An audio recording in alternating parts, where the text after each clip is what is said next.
Have you ever been hypnotized? Have you ever looked back to something you were just doing and had no idea how you did it? You might have been almost in a hypnotic state. And I wonder if you realize the power of what hypnosis can do. So today, my guest and I are going to talk all about it. And I think you're going to love this. Here we go. Welcome to Mind Your Midlife, your go-to resource for confidence and success, one thought at a time. Unlike most advice out there, we believe that simply telling you to believe in yourself or change your habits isn't enough to wake up excited about life or feel truly confident in your body. Each week, you'll gain actionable strategies and, oh my goodness, powerful insights to stop feeling stuck and start loving your midlife. This is the Mind Your Midlife podcast. Before we recorded today's episode, my guest, Sarah Rubens, and I actually had a hypnotherapy session. She offered that to me so that I could have the personal experience, and I took her up on it because I was fascinated to learn more. And I have been familiar with hypnotherapy in prior experiences, so I wanted to see how would this work. Her business is virtual. How would that work? The interesting piece is that hypnosis is listed as a valid and valuable non-hormone treatment for symptoms of menopause. Truly. And that's incredible. So let's find out today, what can this actually do to make midlife a little bit easier, a little bit healthier, maybe help us feel a little bit more empowered? This is what we're going to figure out. And don't worry, we're going to talk about what hypnosis actually is as well. So Sarah Rubens is joining me today. She is a clinical hypnotherapist and fellow of the International Board of Hypnotherapy.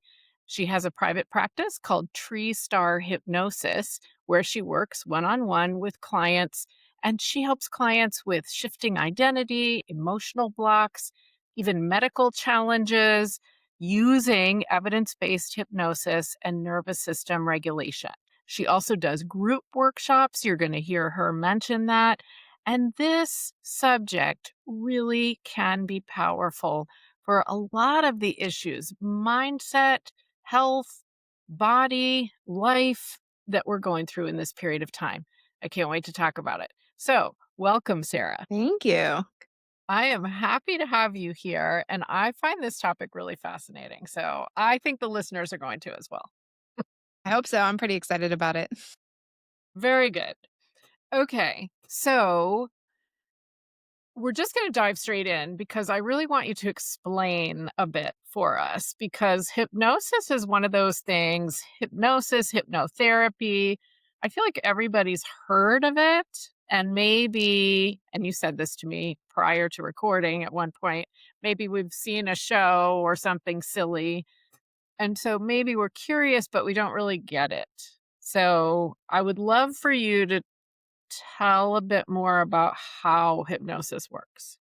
That's a great question. So I think Hollywood's done us a little bit of a disservice and made hypnosis sound a lot more exotic and woo-woo and different than it really is. But what hypnosis is it's a natural state of focused attention where your body feels really relaxed and your mind is engaged and you're open to suggestion, positive suggestion that helps you shift patterns and beliefs and responses that no longer serve you. Now, the key point here, hypnosis is a natural state of mind. So what that means, it's what we often refer to as a trance state. We are going in and out of trance every day. So everybody who's listening to this at one point or another has probably experienced some sort of altered trance state, like getting in your car, driving somewhere, and not remembering how you got there. We have a name for that. We call that highway hypnosis. Getting in a flow state, reading a really good book and not realizing how much time has passed, right? Getting really engaged with a conversation. These are all altered states of awareness. So when we do it in hypnotherapy, we do it We use it intentionally as a way to access a deeper part of your mind to help you shift states, shift beliefs, and support goals that you're trying to achieve. I love the way you say that because when we did our session, I think the thing that surprised me the most was that it it was being really relaxed, and maybe I felt kind of normal, and I expected something. I don't know what I expected. I expected something very different and strange, or, who knows what. But we also talked about how sometimes when I need to fall asleep, I'll like relax parts of my body going from my feet or from my head through my body. And I learned that a long time ago. And you said, and in fact, you use that in hypnosis, right? You said I was hypnotizing myself, which I had no idea. Yes, exactly. So I think that's pretty common. I hear it from a lot of my clients of either having the expectation that hypnosis is going to be really weird and different and they're going to feel in a very weird way or completely become unaware, leave their body, if you will. But then they're often very surprised at the end because they're like, oh, that felt like this time I did meditation or yoga nidra, or it just felt like I was more relaxed. And really, at the end of the day, that's what we're going for in hypnosis, right? We're teaching you, it's a way to take control of your body and mind. Hypnotherapist is teaching you how to put your body in a relaxed state. We use different techniques for this, and one of those, like you mentioned, Cheryl, is progressive muscle relaxation. So I'm going to go from the tip of my head to the tips of my toes, and I'm going to intentionally relax each part of my body. With hypnosis, we do a couple more things, like we'll do a deepener, counting down from 10, 9, 8, so on and so forth, and maybe some other techniques to help get into that state of relaxation. But but the real magic happens when we learn how to shift the nervous system from a parasympathetic stress or from a sympathetic stress response into the parasympathetic state, right? So whether you're doing that in hypnosis, a meditation by yourself before you go to bed, it's all serving a greater purpose because anytime our body is in a parasympathetic state, we're in homeostasis, right? Everything can flow easier from that state. And I think as a society, especially as women in a society, right? We're not often there. We True, are true. constantly activated, right? Yeah. So tell me more about how this can be so powerful because I fully agree. We want to be in the parasympathetic state as often as possible. That's rest and digest. There's other ways that people might call it. Absolutely agree with that. But tell me more about why or how this becomes something where we can almost reprogram what's going on in our heads. Yeah, that's a great question. Okay, so the first thing I'm going to say, hypnosis.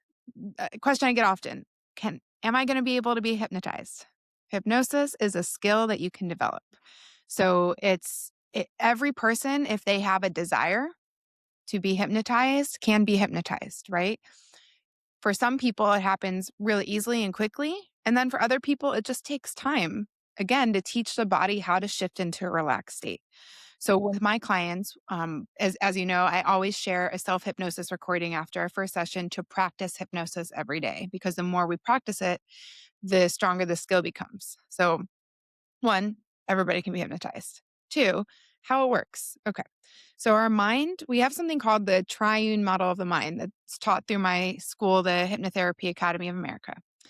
And that's basically our mind in three parts. So we have the conscious mind. That's the part of our mind responsible for a choice, analysis, logic, will and intention, inductive, deductive reasoning. Listeners, this is a part of your mind that got you to open this podcast episode. So thank you, conscious mind. Very happy you're here. Um, Yes, thank you. yes, beneath the conscious, we have our subconscious. Now, the subconscious is what we call our great doing intelligence. It stores our imagination. The language of the subconscious mind is imagination, right? It influences our body and autonomic nervous system. It stores our memories, beliefs, and emotions, and it creates associations, right? Now, beneath the subconscious mind, kind of like in the middle of it, rather, is what we call the superconscious. This is the part of our mind that's our connection to our most resourceful parts, our inner problem solving intelligence, right? You can say it's your connection to higher self, to your future self, divine intelligence, whatever it might be. But this is the part of us that always has the answers, that always is resourceful, right? Now, in hypnosis, what we're doing, right, between the conscious and the subconscious mind, we have something called the critical factor. This is a part of our mind that develops between the ages of 7 to 11, and it acts like a gatekeeper. So it's almost like a filter of what's going to be let in and what's not. Now, there's ways to soften that critical factor so we can more easily access what's going on in the subconscious beneath our level of awareness. Those are things that we call programming, right? Through authority figures, peer groups, periods of high emotion. And these next three are happen a lot of in hypnosis, repetition, being in hypnosis, and anytime we say yes to something. So anytime these six things are happening, our critical factor is softening and we're more easily accessing the subconscious mind for better or worse, right? It can be to help program positive beliefs, emotions, associations, or negative ones that don't serve us, right? Now, bringing this all together, how does it relate to the nervous system and how does it actually create results? What we do or I'll start with the nervous system. So, with the nervous system, we have perception, the way that's linked to our subconscious. So, the way that you perceive the world is influenced by your subconscious beliefs. Yes. And your subconscious beliefs influences the way you perceive the world, right? Yes. And depending on your perception of things, it's either going to shift your body, your nervous system into a stress response, a sympathetic state, or a rest and digest into our parasympathetic state. So in hypnosis, what we're trying to do is shift things in the subconscious to help alter the way you perceive things, right? So that could be very broad. As you can imagine, the applications are wide, right? But for this audience, right, things like menopause, trouble sleeping, hot flashes. One of the ways hypnosis helps with those symptoms is that it starts to help shift the way your nervous system and mind and body respond to what's going on, right?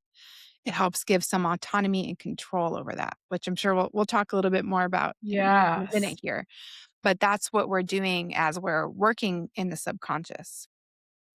So when you're able to shift these perceptions and create new beliefs, it leads to more positive beliefs. Positive beliefs lead to positive emotions. Positive emotions lead to positive behavior. Positive behavior leads to positive results. When you put all this together, it's a really interesting way of kind of reprogramming the body and the mind to do what you need it to do and to work for you, with you, rather than against you. Yeah.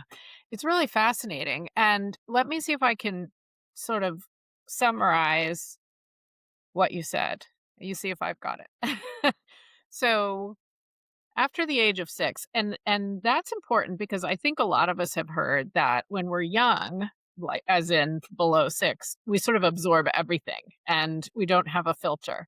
And so I appreciate that you said that.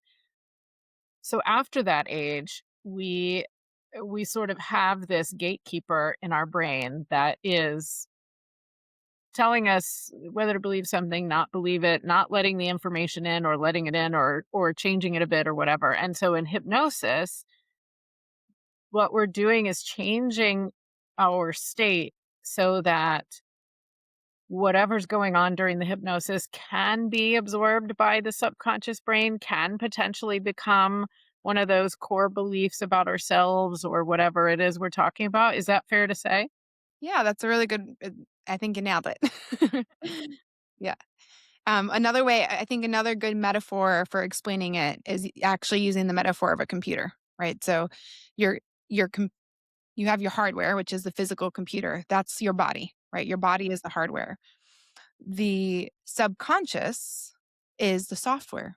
It's the apps that are on your computer, right? So when you use hypnosis, you can actually, let's say, open the app for hot flashes. Oh, the way I'm responding to these hot flashes, I'm getting really stressed out. It's activating my sympathetic response. This isn't serving me anymore. Let's rewrite a couple layers of this code to respond a little differently.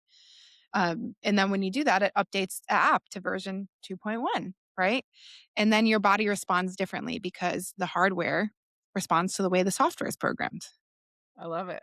Yeah, Yeah. that's a great visual. I like that a lot.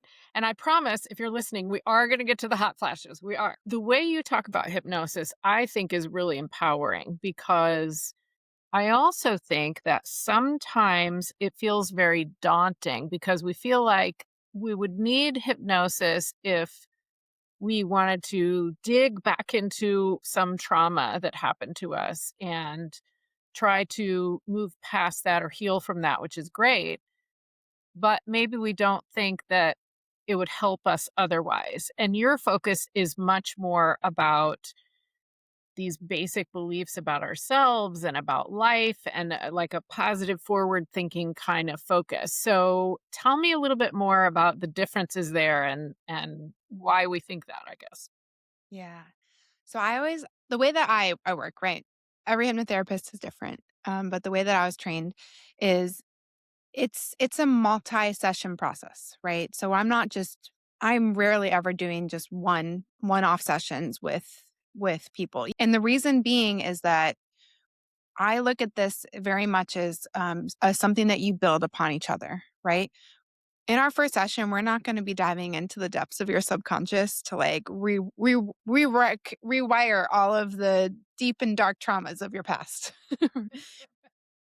In the first couple sessions, it's very I'm not going to say basic, but it's really important fundamental work. Like we are looking at some of the limiting beliefs you might have. We're looking at some things that aren't serving you, behaviors, patterns. And then I'm teaching you how to do hypnosis, how to relax the body, and we're programming, doing the suggestions that we write together, and creating some imagery to ground us to what it is, the outcome that you want. And those first couple sessions, it's also partly to have good resourcing, right? We want to make sure that you know how to relax your body, that we have an anchor, like a point that we're moving towards. Because, if we're just going in and we're diving into all these deep dark past, right? For what? Why? If we're anchoring it to an outcome, if there's a reason we're doing this, right? It helps to get all of the parts in alignment to know that we're moving towards something. So the first couple sessions, it's foundational self-esteem work. Then after a couple sessions, that's when we might start doing what we call regression therapy. Right? This is where we're going back, not always, but we might go back to different moments in your life to shift perception of how that moment impacted you, right? Or maybe we're bringing more resources to a younger part of yourself to help you feel more resourceful when in a time when you weren't. What we're doing there again is really trying to shift the perception using your adult self with your adult resources so that the younger self, the younger part of you can kind of escape the exiled place that it's in, right?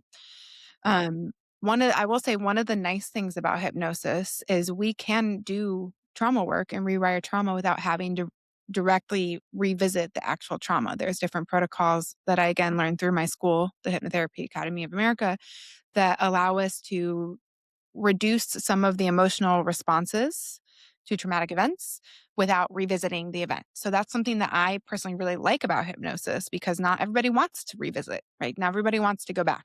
So Absolutely. that's one nice thing. So again, we're building the resources and then we're going back to do some of that deeper work, some of that rewiring. And then towards the end of a hypnosis package or program, that's when we're working on integrating, right? We're working on making sure that you have everything you need to continue the behaviors that are going to support you in achieving your goal, to continue moving forward in a way that's going to positively serve you. And if I'm doing my job right, you're eventually not going to need me anymore. So it creates an interesting business model for me. But but the that's the point of hypnosis, right? We work in a container. We work and we usually are very focused in that container of what is the goal we're working on. And then, sometimes we move on to other goals, but we're going to spend a series of sessions on one goal to get you there, right? Yeah.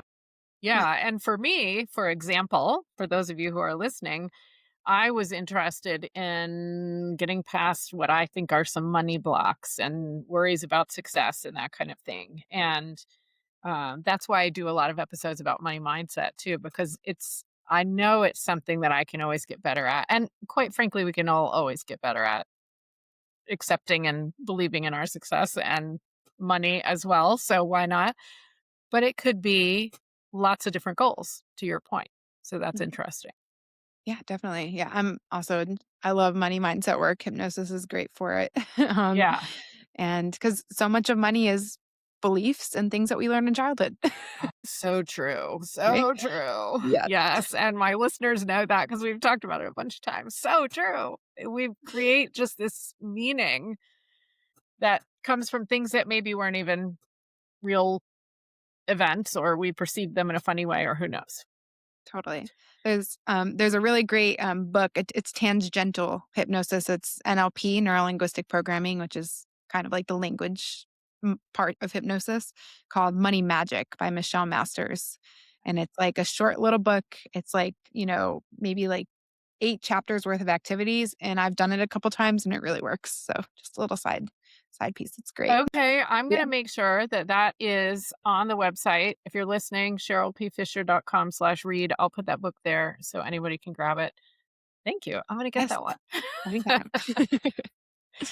Okay, so since we've now what am I going to say? We've now realized that hypnotherapy can be used for so many different things. Now let's focus on some of the things that you said about midlife that I know were catching people's attention, because the interesting thing is that hypnosis is one of only two non-hormonal treatments for menopause that is recognized by the Menopause Society. And I almost feel like I need to say that again. Hypnotherapy, hypnosis is recognized as a real treatment for menopause issues that is recognized by the Menopause Society. So that's kind of amazing. And let's dive into what hypnosis can actually do for women in menopause. Yeah. I'm super excited about this because, well, as everybody on the show knows, we are far underfunded and under researched for menopause, and like we need more interventions, right? So some of let's start kind of probably at the big one, right? Hot flashes.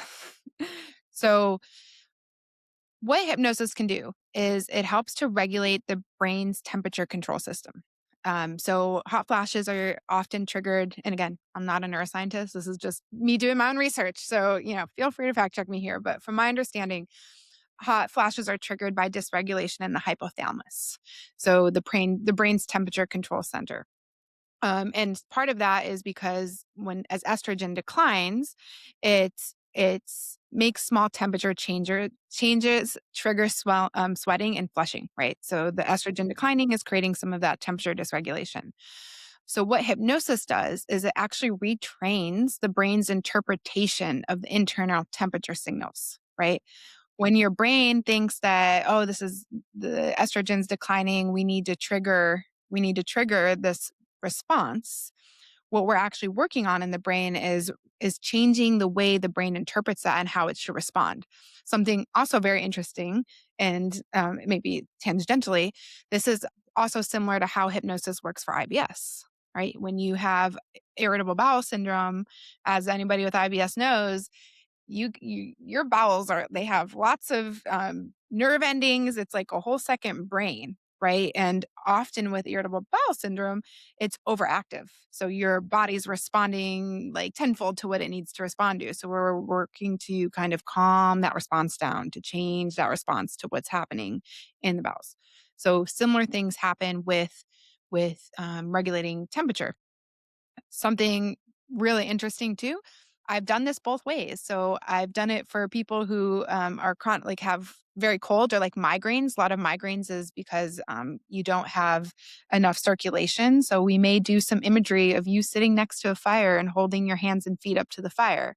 And literally just imagining, if you closed your eyes right now and took a deep breath and imagine yourself, let's do ice because, menopause, right? Imagine yourself There you sitting go. in the middle of a cold, really cold day. You have like a big ice block in front of you, and you put your hands on that ice block and you put your feet on that ice block, and you kind of feel the water melting under your hands. You might begin to notice your hands, your fingers and toes get a little colder. Did that happen for you? It did happen for me. My thumbs for some reason. Yeah. Yes. Yeah. Yeah, so that's something it's very simple, but it's a really interesting way that our our our subconscious mind, our body can't really differentiate between what's real and what's happening in our mind.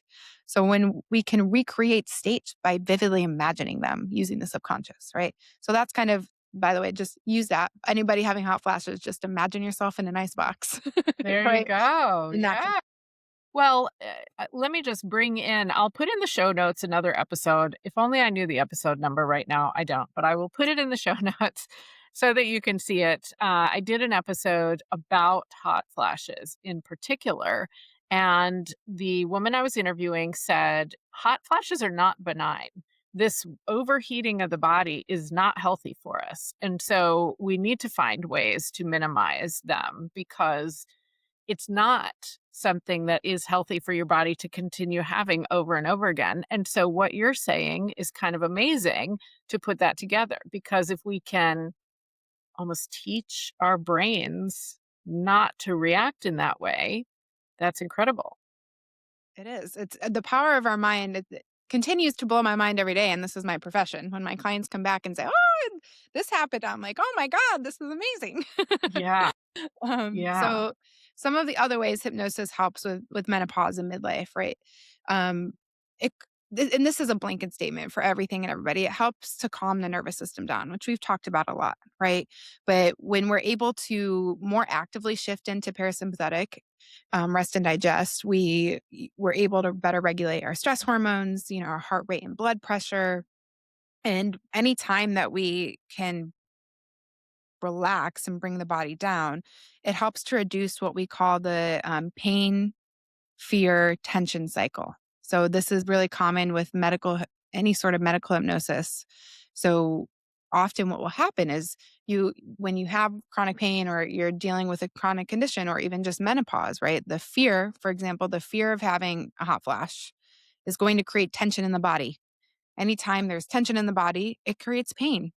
Pain is going to create more fear, right? So we're with that kind of looping triangle. If we're able to intervene and start reducing some of that tension, then the rest of it also reduces, right? Another way, sleep insomnia, right? Oh, yes. As Yes. as we age, sleep becomes more and more elusive sometimes. It can. And hypnosis can really help to, again, retrain. There's different interventions and protocols to help retrain the either to like help you relax to get to sleep or when you are having trouble staying asleep. We have ways of helping to retrain the mind and create more positive beliefs that you're able to fall back asleep and you're able to stay asleep, right? Um, so that one's also that's in and of itself an entire package. So Sleep. you're saying you might still wake up in the middle of the night, maybe yes, maybe no, but it's easier to get back to sleep because you've learned these new beliefs about how easy it is or new habits, that kind of thing. Yeah, it's like you're reprogramming your beliefs around sleep. Like most people who I've supported with insomnia, like they come to me with some pretty strong evidence-based because that's what their experience has been, beliefs around, "I can't sleep, I can't stay asleep, I don't know how to sleep, I'm a bad sleeper." Think about how many times you say those things to yourself. Well, after you again, one of the ways 2 of the ways programming occurs is through repetition and saying yes to something. So if you say to yourself, to the world a million times, "I'm a bad sleeper," you're probably gonna be a bad sleeper, right? So Yeah. we're going to intervene to on the identity level of actually you sleep really well and you get a full night's rest and you easily stay asleep. So as we start to shift the identity stuff and then maybe work with some of the other things going on with sleep, you'll start to see much better, much more rested, staying asleep, or even just like not being so upset when you wake up in the middle of the night and can't fall back asleep. Sometimes even just closing your eyes and being able to rest can be huge. Oh, yeah. Yeah. Yeah. Yeah. And then I think the last piece that's important to talk about, especially with midlife, is it's a huge time of identity transition and shifting. You're in midlife, right? You are experiencing so many changes. Your body's changing, your kids are moving out, your parents maybe aren't doing as well. Your job might be right now, we don't your job might be question mark, right? Right, who So knows? there's Yes. a lot of things that are happening, and these things create grief because they are mini losses. And any time that we experience grief, especially ambiguous grief, a lot of people aren't even aware what they're experiencing as grief. It's going to create some reactions in the body. It's going to create some reactions, beliefs about yourself, right? So in general, I think if one thing people are taking away from this, hypnosis can help to rewire those beliefs that come up and make that transition smoother because you're learning to see things differently, right? Maybe instead of my body's revolting against me, it's like, wow, my body is supporting me and it's evolving in the way that it's knows how to do without me even trying. How amazing is that? How amazing is the body, right? So it's again shifting some of our relationships to those things. Really, really interesting. And this is something I talk to and coach people on all the time and deal with myself. There's, as you said, so many changes happening right now. And a lot of it does feel like loss. Some of it is true Mhm. loss, but some of it simply feels like loss because it's change. So that's fascinating. I don't think I would have thought to go to hypnosis for finding a way to move through some of that. Right. One of my favorite grief teachers, her name is Megan Riordan Jarvis. She's actually based in the DMV area. She's been a trauma and grief therapist for like 20 years or more. And she has a really nice definition of loss that I think is so important for people to know. Loss is literally anything that is less than it was before. So losing a job, right? Changing identity shift. It's anything that changes from one thing to another. And grief is the body's response to that loss. So it's really and when you start thinking about it that way, you're like, "Oh my gosh, look at all of these things that are creating grief responses in my body." Wow. Yeah. Yeah. And we know the usual cycle of grief where you have anger, you have sadness. I'm not going to get it right. You know, I'm not in the right order, I mean, but then you have denial, all those things. We know that, but we don't know what to do about it, to your point. Right. Yeah. I'm Yeah. I'm gonna do one little debunking here because it's one of my soapboxes. The 5 stages of grief were actually widely misinterpreted. It was research done by David Kessler and Elizabeth Kubler-Ross about the 5 stages of grief when you're dying. So, like, when you found out you have a terminal illness, which makes sense. You go through these Sure. Sure. that's not grief. Grief is like a whole range of experiences and emotions and bodily sensations and things happening in your brain and responses to what's going on. So, thanks for letting me be on my little soapbox. Just knowing that grief is a full body and mind experience um, that it far surpasses the 5 stages. That is an extra tidbit for us for sure. That, yeah, yeah, maybe that's even a whole nother conversation. Wow. For I've learned sure. something. Okay, so tell me if somebody's kind of thinking about hypnosis, hypnotherapy, they're wondering what's kind of one or two of the common questions you might get from people when they're considering doing this or the common like worries or concerns. Yeah. I think I get a lot of how do I know it's working or what if it doesn't work? And by it, most people mean can I be hypnotized, right? So I think the thing I always bring it back to is the education piece, right? And we've talked about it today. Hypnosis is a skill. Any skill can be developed. If you have a desire to be hypnotized, you can be. And the more you practice it, the better you'll get at it. And then I often will share, I think we even did You this all, did. the You did. different kinds of hypnosis. So I'll give you just a brief list. So if you're considering hypnosis, you kind of know what to expect. You might have your you might have an eyelid flutter, increased lacrimation, so watering in your eyes. Um, you might feel muscle relaxation in your body, a desire to not move, time distortion, things feel a lot longer, shorter than they are. Um, any sort of salivation. This is an interesting one. If you're salivating, it means that you're in rest and digest because your digestive system's working, right? It means you're in a relaxed state. And then yeah, any sort of time or dreamlike imagery, right? Like getting images, being in that space, and increased internal focus, right? So there's more signs, but those are some of the more common ones. Yeah. Um, and it's good to know that because then when it happens, you're like, oh, I'm Yeah. hypnotized. Yeah. Well, and I will say from personal experience that when you told me that list, I realized, yes, one of my eyelids was fluttering, and I thought maybe that meant I wasn't hypnotized. And yes, I kept wanting to swallow, and I thought maybe that meant I wasn't hypnotized. But as it turns out, those are signs that I probably was. So very interesting. Yes, I love that. And then a second one is I'm going to be under control of the hypnotherapist. You're going to control my mind. Again, thanks Hollywood. So what I and what I always say with that is you're never going to do anything you don't want to do in hypnosis. Um, you are as you experienced, right? Your body's relaxed and maybe your conscious mind's taken a step back, but there's still a level of awareness that you have. And when and if your conscious mind feels threatened, uncomfortable, it's going to step back in and it's going to say, nope, I'm not going to talk about that. We're not going to do that. Right. So we even learned in school about an interesting study they did in one, I'm sure like the CIA or some government agency back, I'm sure before the ethics of studies were allowed. They were doing studies on, I believe it was like terrorists they had trying to use hypnosis to get them to admit their secrets. Nobody did because they were feeling threatened, right? So the way that I explain it is that hypnosis isn't about losing control to somebody else. It's about learning how to better control your own mind and body. Oh, I like that. Yeah, I like that a lot. Okay, well, if you're listening, hopefully that means that some of your concerns are assuaged. It could work. It could work for you. Okay, Sarah, tell our listeners how they might find you and connect with you. Yeah.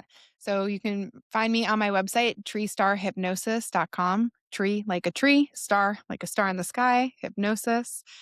You can also find me on Instagram at treestarhypnosis. And always feel free to you can reach out to me through my website. I offer free one-on-one consultations with anybody who's interested in hypnosis. And I also this next year I'm going to be doing a lot more workshops, hypnosis workshops and group experiences both virtually and in person. So if you pop over to my website, there's going to be a little space for upcoming events or slash join my email list to see what's coming. Yeah, I love it. And you do these hypnosis sessions virtually. So that means people That's can be right. located anywhere, right? Yeah. I've had clients literally from all over the world. Italy, California, Love it. everywhere. Love Yes. it. Okay, perfect. All right. So then the last question I always ask because I do this and I know everybody does this. People are listening, they're, doing the laundry or they're doing the dishes and they're not going to remember everything that we talked about. Maybe. What's the one thing that you really want someone to leave with today and really remember at a minimum from this episode? Yeah, that's a great question. I think the number one thing is you are not powerless in transition, any transition. You know, midlife especially again, it can make you feel like you're out of control, like things are changing, you're not ready. But one thing that hypnosis does is remind you that you still have influence, right? You still have autonomy and agency, one, about the way that you perceive what you're going through, and two, even about the state that your body's in. And it doesn't have to be complicated. It can really just be if you're having a hard day, just slowing down and taking 3 deep breaths. And just in doing that, you're having agency over your body by shifting your nervous system into a more relaxed state. Yeah. And then we can think better and we can digest better and we can have less inflammation and all the things. I Yes. love it. And Yeah. your body's your friend. You can work with it. You don't have to work against it. Love it. Love it. Love it. So appropriate for this time of life as well. Yes. Okay. Well, Sarah, thank you so much for joining me. I know people are going to find this to be really interesting. You're very welcome. Thanks for having me. Okay, if that wasn't empowering, I don't know what is. You have agency during this period of massive change. And I always say we need to take just a little bit better care of ourselves, and it makes such a difference. And so I'm going to add that on to Sarah's one thing as well. Now, the episodes that I'm going to link in the show notes, in episode 36, I was talking hot flashes with Dee Davidson. You'll want to listen to that one. And then way back when this podcast was called OMG Teach Me, season 1 is how it's labeled in the app. In episode 47, I talked to another hypnotherapist. And so if you're getting very curious and interested, have a listen to that one as well. I had a great experience with Sarah. It was easy. Apparently, I was hypnotized because when she explained to me some of the signs that we might experience while hypnotized, yep, had those signs. And yet, as she says, I still knew what was going on. It wasn't something scary. It wasn't something that I was going to forget. It wasn't something where I was going to be led down a path I didn't want to go. So I would encourage you to check out the book she mentioned, check out Sarah's website, Tree Star Hypnosis, and find out more. See if it's a fit for you. And since we're talking menopause on this episode, I have a fun little quiz for you because laughter is also a powerful thing. Go to CherylPFisher.com/menopause quiz and take my little quiz. It won't take you very long. It will make you chuckle and find out, are you in the throes of mega menopause, or is it just a little bit of midlife stuff going on that you're dealing with at this point? And maybe that'll help give you some direction as to what comes next as well. And keep remembering, midlife is your time to take just a little bit better care of yourself on the inside and on the outside. Just a little bit better care makes a huge difference.